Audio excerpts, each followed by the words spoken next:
आता निवडणुका आपल्याला काही दिवसात सामोरे जावं लागते. त्याच्यामध्ये आता तुम्ही जो प्रश्न विचारलाय की जय पवार हे नाव चर्चेत आहे, परंतु आता पवार कुटुंबाच्या चर्चा अशी असू शकते की पवार कुटुंबात प्रतिनिधी द्यायचं कसं. खऱ्या अर्थाने आता सुप्रिया सुळे, शरद पवार, अजित पवार, रोहित पवार, सुनेत्रा पवार अशी मोठी लाईन आहे आणि मोठी फॅक्टरी आहे की ज्यांना आता देशाचं महाराष्ट्राचं नेतृत्व करतायत. पुन्हा एकदा नगराध्यक्षपद त्यांना मिळतील अशी परिस्थिती नाहीये. कारण जरी चर्चा केली तरी ती चूक पवार कुटुंब करणार नाही, कारण की आता त्यांच्या विरोधात वातावरण आहे. आणि ओबीसीचा, एससीचा, इथं जैन, मारवाडी समाज, गुजर समाज यांच्यामध्ये एक वेगळी नाराजी आहे.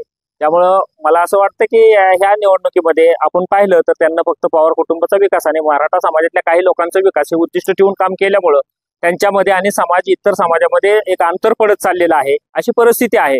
त्यामुळे ह्यावेळेस ते नक्कीच ओबीसी समाज किंवा इतर जैन, गुजर समाज, जैन समाजाचा विचार करतील असं मला एक वाटतं आणि त्यामुळे तशा पद्धतीचा विचार व्हावा असं मी एक भूमिका माझ्या माध्यमातून घ्यावीशी वाटतं.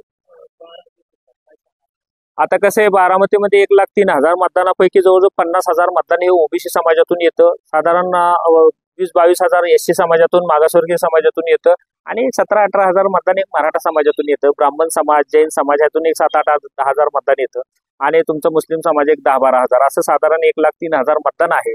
जवळजवळ 70-75 हजार समाज हा इतर समाज आहे. त्यामुळे त्यातलाच प्रतिनिधी निवडण्याचं काम यांना खऱ्या अर्थाने करावं लागेल.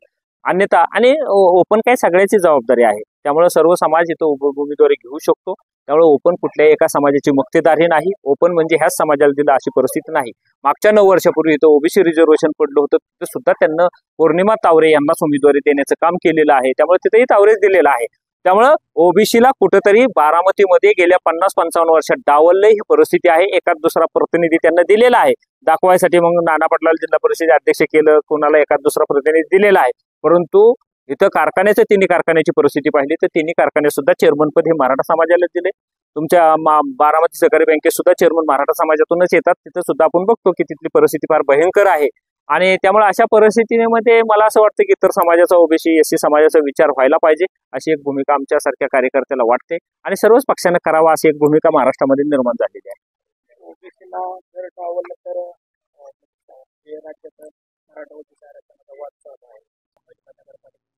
आता परवा GR काढल्यानंतर पहिला भडका बारामतीत उडलेला आहे. त्यामुळं बारामतीतला महाराष्ट्रातला सगळ्यात मोठा मोर्चा झाला, कारण की दुसऱ्याच दिवशी आम्ही मोर्चाचं आयोजन आम्ही सगळ्या ओबीसीच्या माध्यमातून केलं होतं आणि त्याला महाराष्ट्राने त्याची दखल घेतलेली, आपण सगळ्यांनी मीडियाने घेतलेली आहे.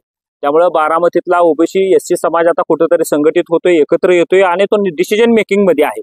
त्यामुळे येणाऱ्या काळामध्ये ह्याला दुर्लक्ष करण्याचं कुठल्याही पक्षानं चूक करू नये, कारण की परिस्थिती आता महाराष्ट्रातली बदलत चाललेली आहे. त्यामुळे छोट्या संख्या असणारा 16-17% समाज असणारा, 20% समाज असणाऱ्याला किती प्रतिनिधित्व द्यायचं, 20% समाजाला 70% प्रतिनिधित्व आणि 70% समाजाला 15% प्रतिनिधित्व, ही खऱ्या अर्थाने कुठेतरी सामाजिक असमतोलता आहे. त्यामुळे स्वातंत्र्य भारतानंतर सर्व समाजाचा विकास ही आपली भूमिका होती, परंतु इथल्या स्थानिक नेतृत्वाने, इथल्या काही कुटुंबाने खऱ्या अर्थाने ह्याला छेद दिलेला आहे.